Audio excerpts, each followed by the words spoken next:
the thing that still astonishes me is why differentiation is an issue. I've been teaching 20 odd years, I've been doing this work for another 10 or 12 years, and it keeps on cropping up.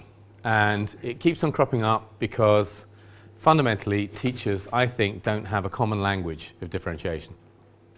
So it kind of keeps getting reinvented.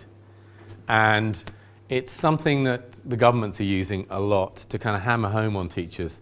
You're not doing enough of this. We're looking at hugely mixed ability groups a lot of the time. I was just saying in the last A-star one that we were doing that St Paul's School, for example, which is the school I'm working with at the moment, has, I can't remember if it was 14 or 17 A-level groups in maths alone. And its bottom grade is an A. So if you're taking maths at St Paul's and you're in group 17, you are still predicted an A. This is at A level. And so effectively that issue of differentiation doesn't really crop up so much in that school. They're not looking at A star to D or E in the same group, at GCSE or at A level or at level 5 or 6 in our case if it's primary.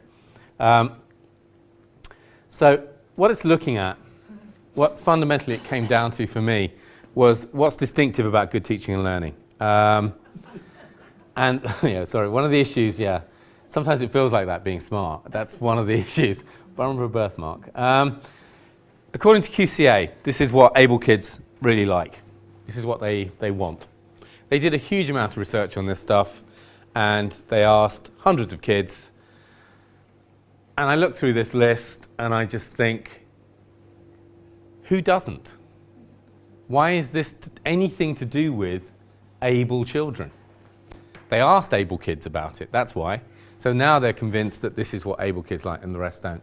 There's nothing on there that I think most kids would not want. So it kind of beggars belief that they spent that much time and money coming up with that. But it raises this issue. As has just touched on it. A little story to start with. Some of you who've seen me before will have heard it, but the whole differentiation thing came out. I went into a school in Hounslow and I'm watching a lesson and it was gobsmacking. It was one of those, every hair on your arm stands up. It was that good. And this teacher was teaching idiomatic English to a group of Key Stage 3 kids, I think 80% EAL. And at the end of that session, I just thought this was just genius, absolutely fantastic. And she knew I was coming in to look at differentiation. And so I kind of went up afterwards and she said, I hope it was okay. I said, yep, a little bit better than that, but yep, fine. How do you go about differentiating? And she said, I don't really do that. Really? I don't really do differentiation. I don't get what differentiation really is. And she said, if someone pushed me, I would say that I do it through open-ended tasks for the more able kids, and I do it through extension work for our kids if they finish the task. And effectively, what she's saying there, the first one is differentiation by outcome, and the second one is differentiation by more work. So this, to any bright kid, looks like punishment. Well done, you finished early, here's some more. So what they inevitably do is they slow down. They're bright. They understand that if they do it a little bit slower, if they kind of cruise along in the middle, if they coast a bit, then they don't get this extra work. And differentiation by outcome is just simply, they turn up, you turn up, well done.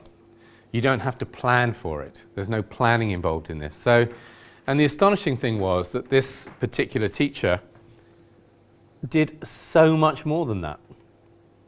We'll get on to Donnie Darko in a minute, by the way. Just skip past it for a sec. We'll come back. So this is kind of another way of looking at differentiation. So should it start from the average kid, be planned, be about playing it by ear, supporting preferred learning styles, be directed by the teacher, separate and isolated?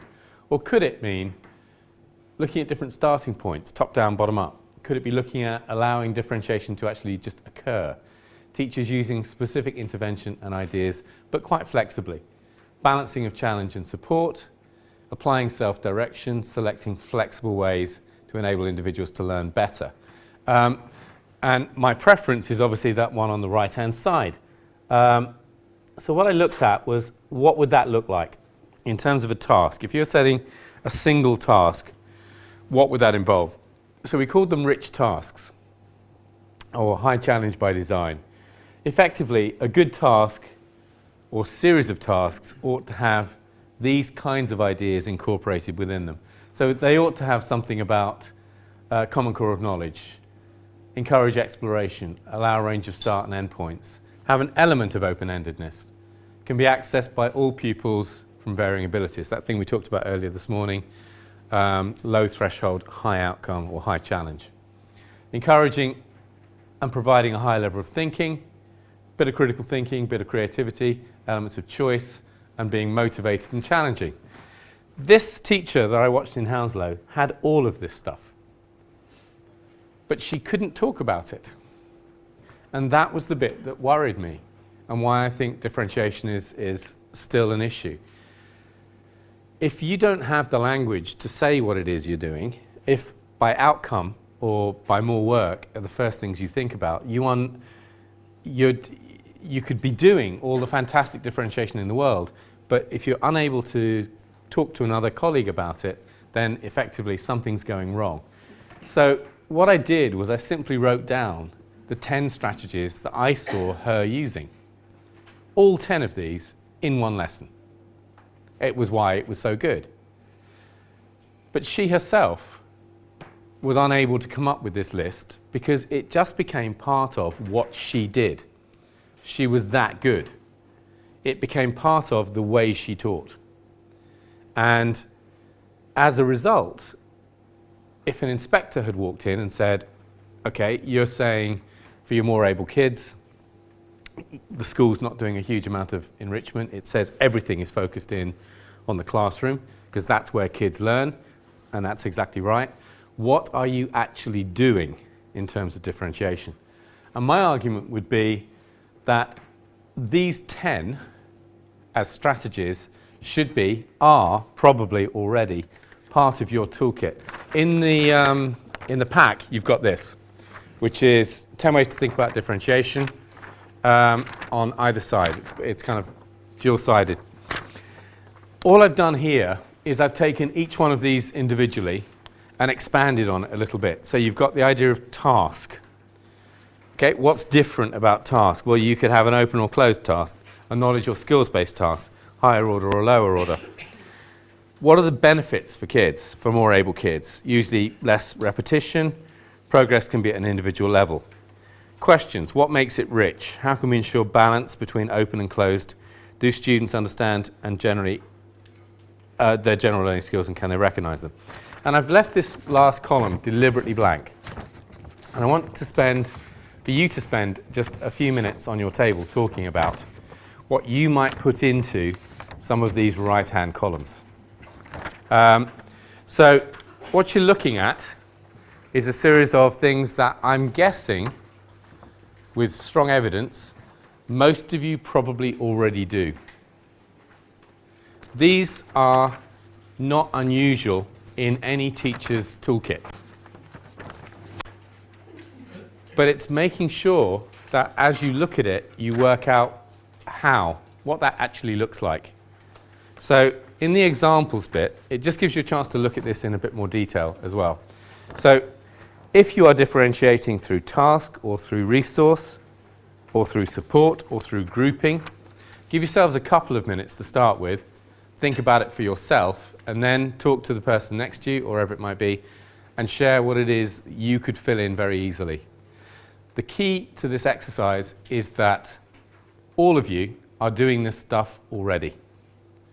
I would imagine if I walked into pretty much anyone's lesson, I chose you last time, so I'll choose you again. If I walked into your lesson, I am pretty confident that of those 10 strategies, I would see you comfortably doing 5 or 6 of those pretty much every lesson.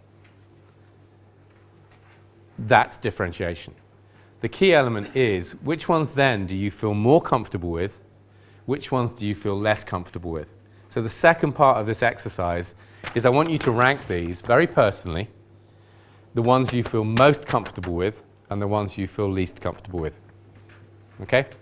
So, for example, it will not come as a surprise to you that when I was teaching, I would say dialogue was one of my stronger bits. I was all right at that.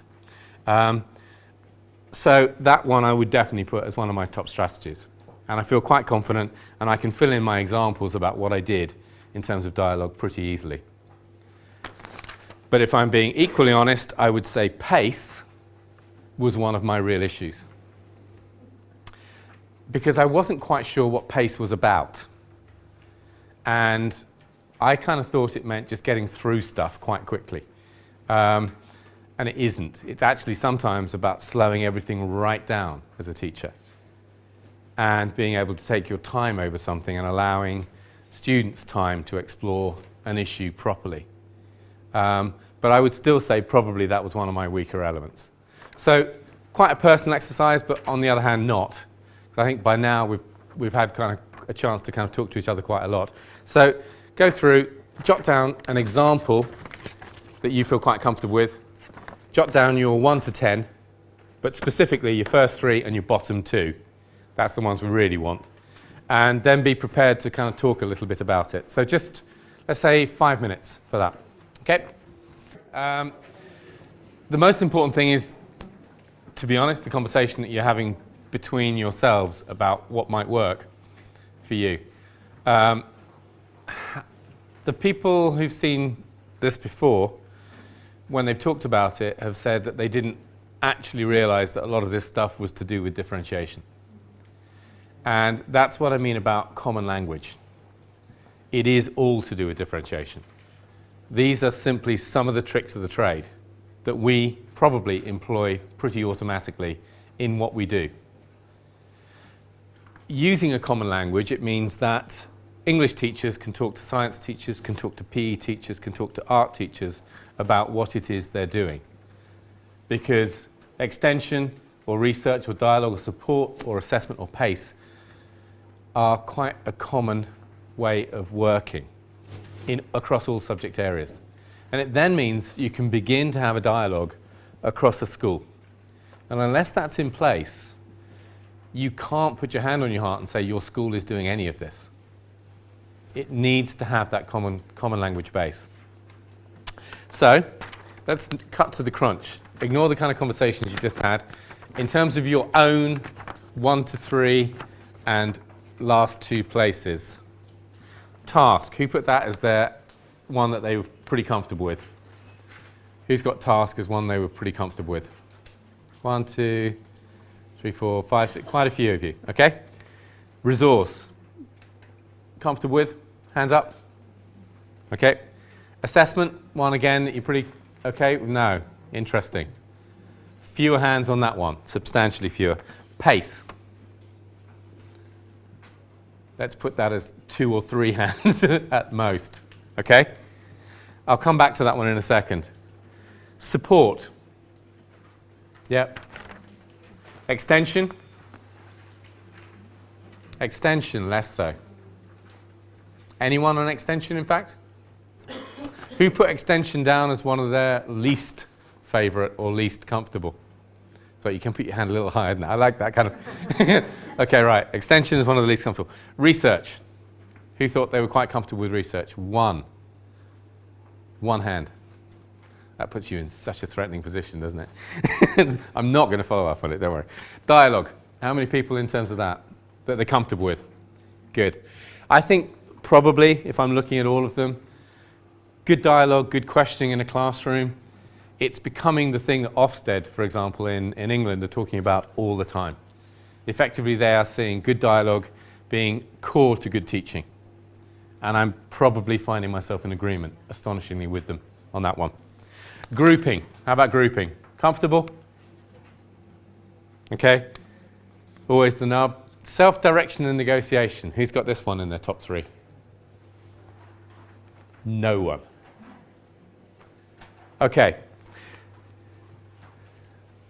I can't say that this comes as a huge surprise, having done this a few times before, The two that generally are the ones that cause the greatest issue are 7, research, and 10, self-direction and negotiation.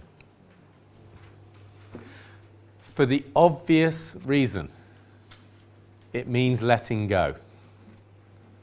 It means we as teachers are less in control of it. And if we're really honest with ourselves, that's something that scares quite a few of us quite a lot.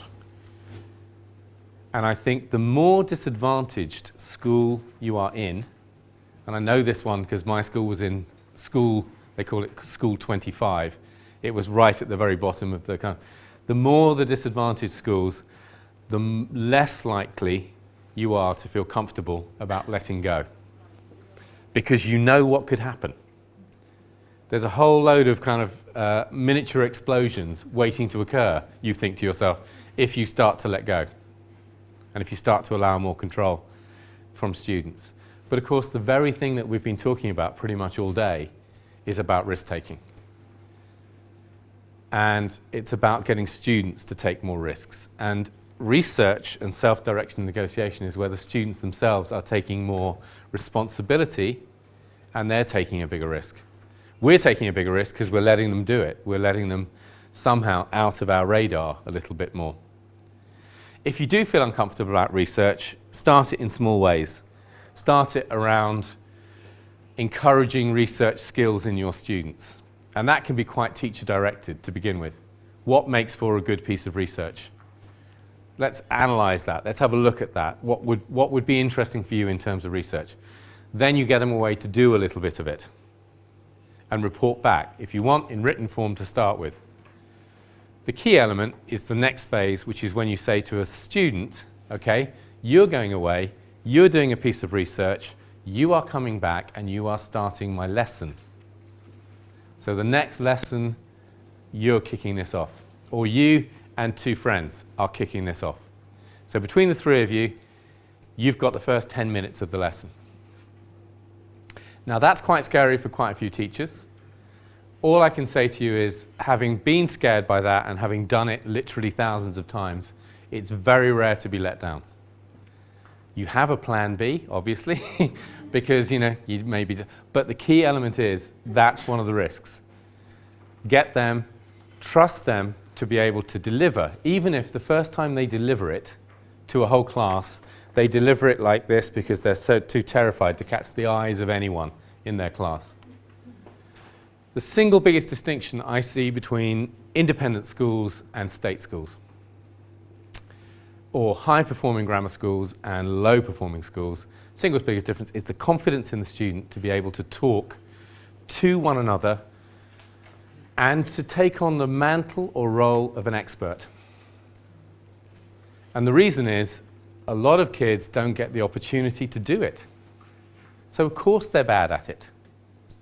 In the same way that if that kid then goes in to an Oxbridge interview, they are going to be blasted out the water because they're going to walk in, they're going to sit down, there's going to be 3 adults there or 2 adults there, and they are unused to having a dialogue with an adult who's taking them seriously. They're unused to being asked questions that mean they have to respond in a certain kind of way and show their learning, show their understanding, show their expertise. And so even the smartest kids tend to clam up in that situation. So it's, I think, a moral duty, an obligation on us to do this, to push them out their comfort zone, to make them, because they will start like this, and then bit by bit, they might do it to here, then they might do it to here, and then the next time, they may well do it like this and talk to you perfectly normally and feel quite comfortable in the space.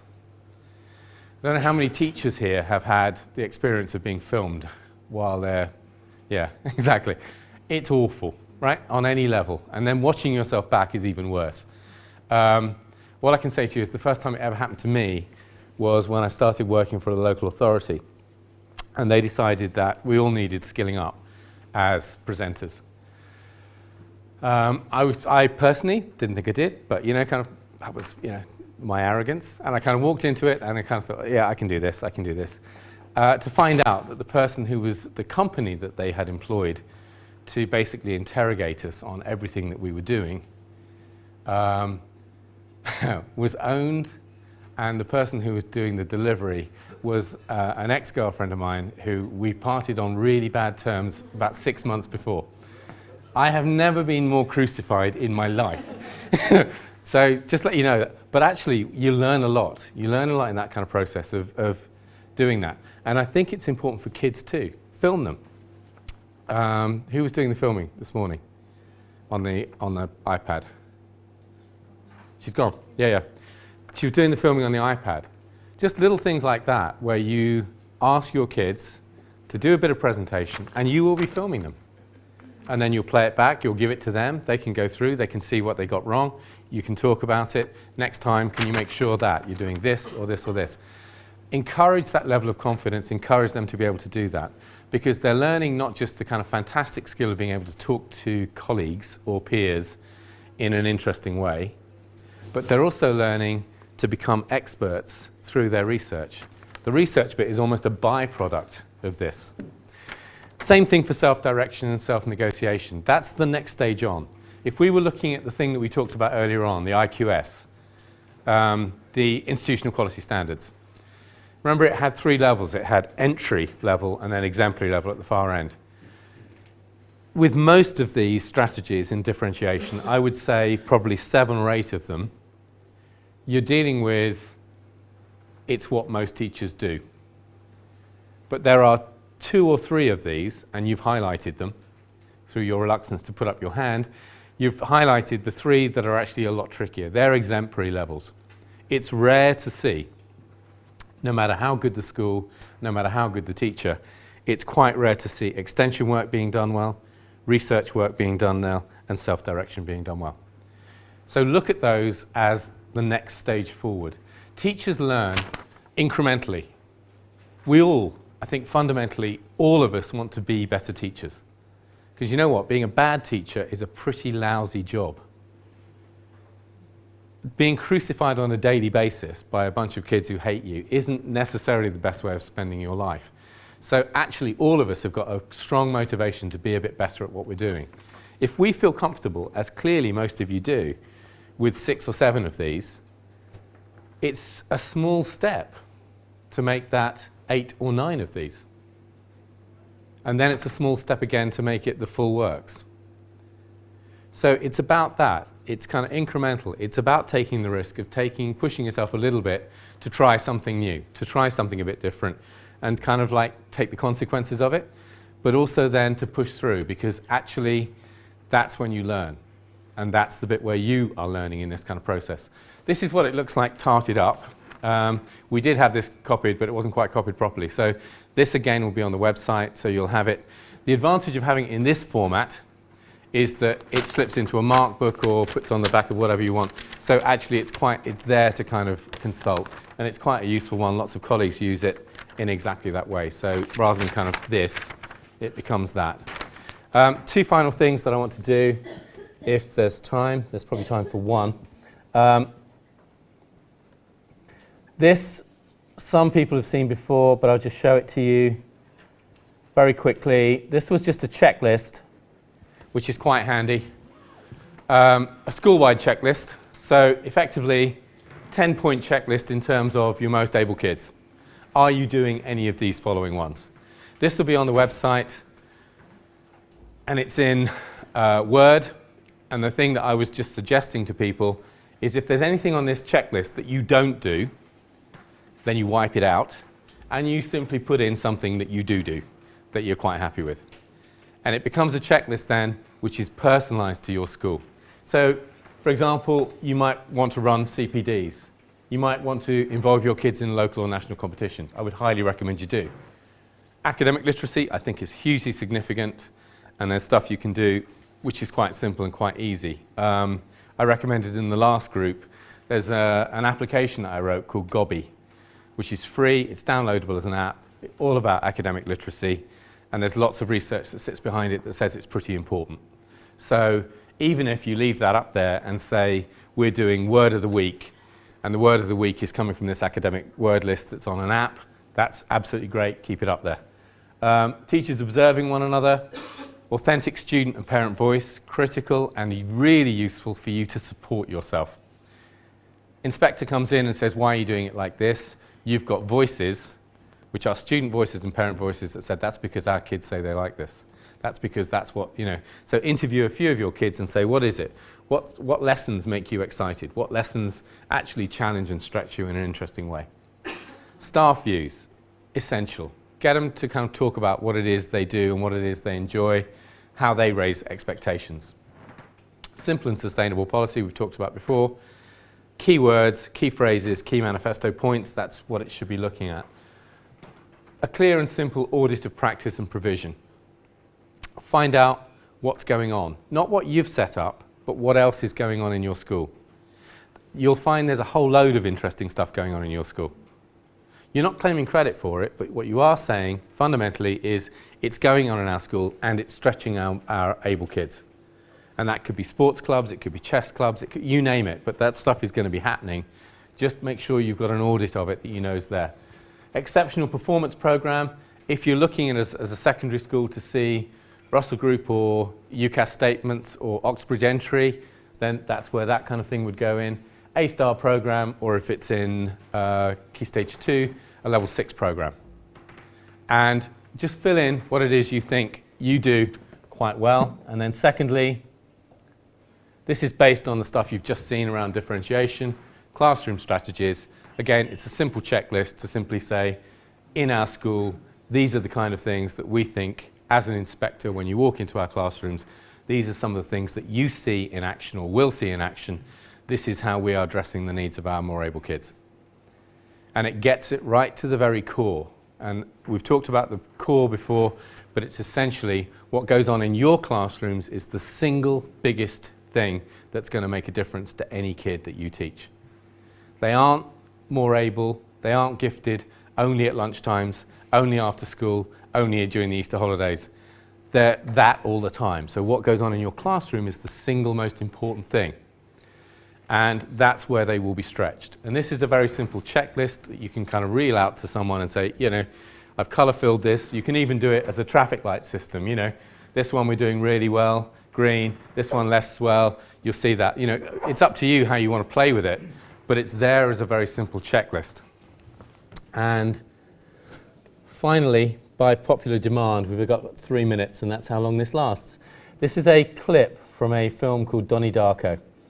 And classically, it's what happens when everything goes wrong in a school. This is an attempt at differentiation by a particular teacher looking at how you can put something on a sliding scale.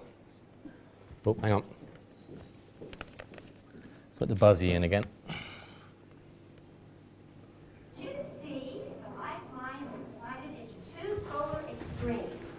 Fear and love.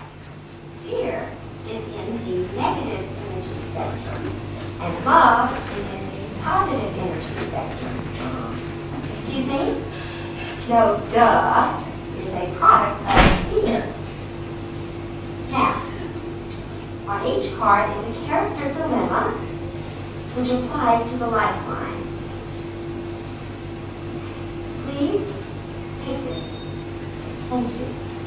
Please read each character dilemma aloud and place an X on the lifeline in the appropriate place. Sharita?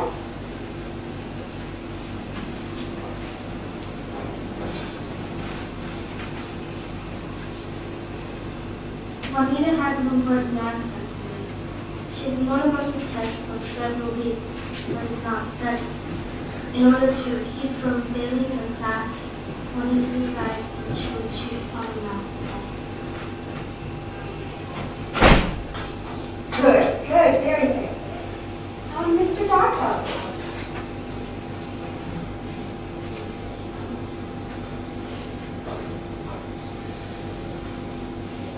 Ringling finds a wallet on the ground filled with money. She takes the wallet to the address on the dry place and shoots the money inside the wallet. I'm sorry, I don't get this. Just place an X on the lifeline in the appropriate place. No, I mean, I know what to do. I don't get this. Change one thing into two categories. It's not that simple. The lifeline is divided that way. Well, life isn't that simple. I mean, who cares if Finley returns the wallet and keeps the money? It has nothing to do with either fear or love. Fear and love are the deepest of human emotions. Okay, but you're not listening to me. There are other things that need to be taken into account here, like the whole spectrum of human emotion. You can't just lump everything in these two categories and then just deny everything else. If you don't complete the assignment, you'll get a 0 for the day.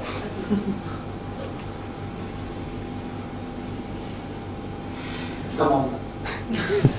Let me preface this by saying that your Iowa test scores are intimidating.